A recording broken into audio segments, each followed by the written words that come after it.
Mental health challenges and mental illness is something that affects everybody. Doesn't matter who you are, doesn't matter where you came from, nobody is immune to it. So Stellas Place was born from identifying a gap in that mental health care and support that we need, because even though it affects everybody, it doesn't mean that the support you need is the same or it looks the same for everybody. Stellas Place is an organization, a mental health organization for youth between 16 and 29.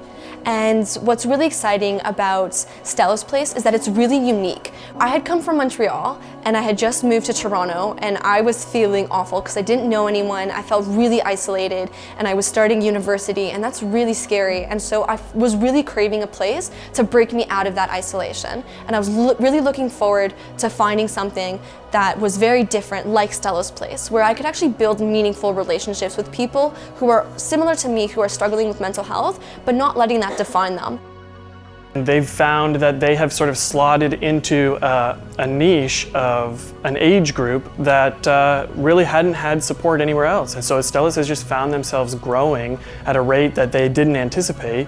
They need to move into a facility where they can evolve and they can change and grow as the community grows, as the stigma against mental health is reduced, as mental health care is evolving.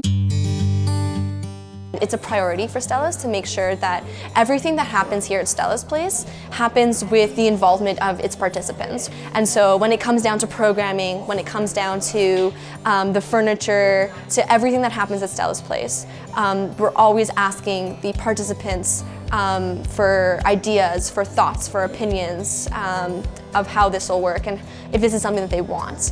And so Stantec really took our ideas about accessibility, about safety, and they're prioritizing all of the things that we had asked for. I was so excited to be working with the Stantec staff because it was really exciting to see young people working with other young people. I think putting a young team forward for this particular project, we have some sense of the challenges that young people are going through right now. When I first started working on this project, I was speaking to a friend about the kind of work I'm doing at my office, and I mentioned that I was working on a mental health, young adult mental health support center, and that it was moving to a new location. And she said, "Oh, Stellas Place. That's great. I went to Stellas Place when I first moved to Toronto, and it really helped me." So that was that moment where it became really personal for me, and it was, from there, it's just been so rewarding to imagine that the people that I'm designing for, they're not just the client, they're not the others, they're part of my community, they're the people that I share my city with, they're the people that I'm friends with, we go to the same restaurants, we go to the same grocery stores. These are the people that I walk by on the street every day. So this project for me, I think, will be that one of those points that really sort of reignites why I do what I do, and that reignites my passion for my work, and I can always come back to it and say, this is why I'm an architect, this is why I'm doing this.